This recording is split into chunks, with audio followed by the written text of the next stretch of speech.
Should you buy an AR-15 or build an AR-15? Let's discuss.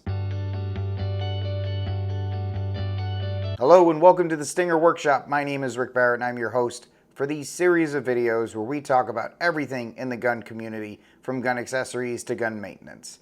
Today's episode, we are going to be talking one of the classic debates, one along the lines of Glock versus 1911, 9mm versus 45 ACP. That's right, we're going to talk whether you should build an AR-15 or buy an AR-15. Now, before we get into the nitty-gritties, the pros and cons of both, I just want to let you know there is no right answer. While it's fun to debate these topics, whether you choose to buy an AR-15 or choose to build one, or we have a third option where you customize one along the way, you're going to be getting a rifle that's right for you. And you should not let anybody tell you differently. Your rifle is for you and not for anybody else. So let's get to our first topic. Buying an AR-15. Now, when you buy an AR-15, you're going into your local gun store and you're getting a completed one, a completed upper and lower. And that advantage is you're getting an AR-15 completely functional right off the bat. Now, there are some in the gun community that will look down on a budget tier or entry-level AR-15, and that's just ridiculous. There are a lot of great AR-15s out there to fill the needs you're looking for that don't have to cost $1,500. Just because it's more expensive doesn't mean it's going to be better. There are 4 things you can count on when you purchase a complete AR-15 from your local gun store. The first is the backing of the company, the second is the ease of purchase, the third is the accuracy, and 4 is the full package. In regards to warranty, if you're purchasing an AR-15 from a company like Ruger or a company like Smith & Wesson, you can be assured that they will offer a warranty. So if there's a problem with your AR-15, you have the backing of that company that made it. So if you have a problem, you can send it back to them to have it fixed. This is in contrast to building or customizing an AR-15, where you could potentially void the warranty and then you will be on your own. The second point is ease of purchase. Simply put, you walk into your local gun store, or you could purchase it from an online FFL and sent to a local gun store or another FFL, and once you finish the paperwork, it's all yours. The third point we're going to be talking about is accuracy, because there's a lot of people that will tell you that entry-level AR-15s or stock AR-15s are not very accurate. And this is completely false. Now, you may not be running 3-gun competitions with this thing as soon as you buy it, but understand you're buying it for specific purposes.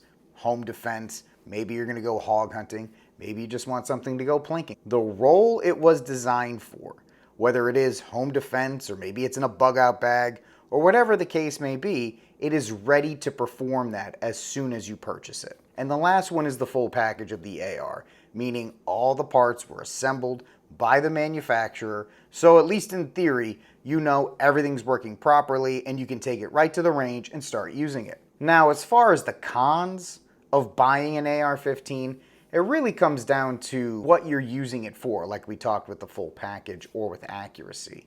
Now, some people are going to want to customize their AR-15, or they're going to want a very fancy model and they're going to want to have some special things attached to it. Some people are going to take that AR-15, put it in their safe, lock it up, take it to the range twice a year, and that's it. In addition, some people regret buying a stock AR-15 once they see the plethora of options that can be done to them. Things like trigger groups, foregrips, stocks, bolt carrier groups. They may come to regret buying a fully functioning or stock AR-15 because of all the customizations they want to do to it. The reason this is a con is because even though you bought your AR-15 at an entry-level price for a specific job, once you're done customizing it, you may regret it, thinking you should have built one from the ground up or maybe gone for a mid or upper tier AR-15. Of course, this brings us to building an AR-15, which can be a fun experience. However, it can also be costly and frustrating if you don't know what you're doing. But let's look at the pros and cons of it. Now, there is something very satisfying about building an AR-15, or really anything if you're mechanically inclined. The overall pros of building an AR-15: it's yours. You will get to know your rifle very well as you build it. You can take your time building your AR-15. In theory, once you get all the parts, it won't take long to assemble. And the experience you gain from building An AR-15 will give you a nice foundation when you work on your other firearms. Now the first point being, it's yours. Everything you selected on that AR-15, from the trigger to the grip to the handguard to the bolt carrier group, even the gas tube, it's all yours. You selected it. It's your AR-15. In following up the first point, when you build an AR-15, you will know how your rifle works because you've selected every individual part. You know the inner workings and how it's supposed to function. This also helps because you may be able to diagnose problems with your AR-15. The third point in building an AR-15 is you can take as much time as you want with it. Do you want to buy all the parts in a weekend? You can. If you want to save up money over time for specific parts, maybe you want a really specific trigger group or you have your eye on a stock that you like, you can do that as well. Building an AR-15 gives you the flexibility to make it just as you want at your speed. The next point is, once you have all these parts together, technically, it shouldn't take too long to assemble. With the proper background, you may be able to build it in a weekend or over a week. Once again, you can take your time when you build it. Now, if you've never done this, you're gonna have to do the research on how it is actually built and where they're supposed to go. But once you have all that knowledge gained, you can build it in as quickly as a day or spread it out over a week. It's up to you. The last pro we'll talk about in building an AR-15 is it will give you confidence in working with firearms.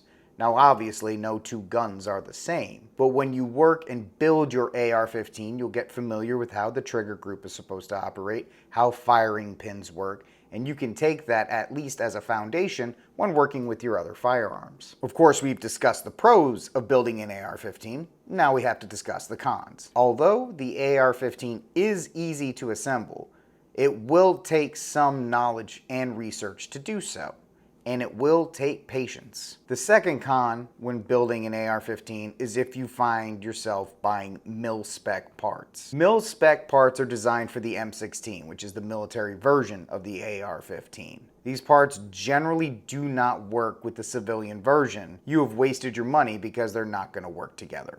The final con is maybe you're not ready or confident to build one. Now, this is not a knock on you. Plenty of people don't know how to do it. Don't force yourself to build an AR-15 because it's cooler or because your friends at the range will like it. If you aren't confident or if you're not proficient enough to do it, you're going to be wasting your time, money, and potentially having an inferior gun when you're done building it. Now, the compromise between building an AR-15 and buying an AR-15 is customizing an AR-15.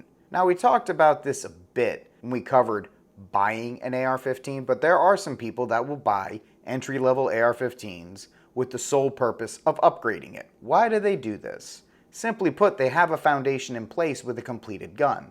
That way they can put a Stinger USA handguard on it, a Magpul stock on it, put in a new trigger group and a new bolt carrier group, and the overall gun is still there. That way they can upgrade the stuff they want and leave everything else stock. And that's it for this video. Coming to you from the Stinger Workshop, my name is Rick Barrett. I hope you enjoyed this video, and I'll talk to you again soon.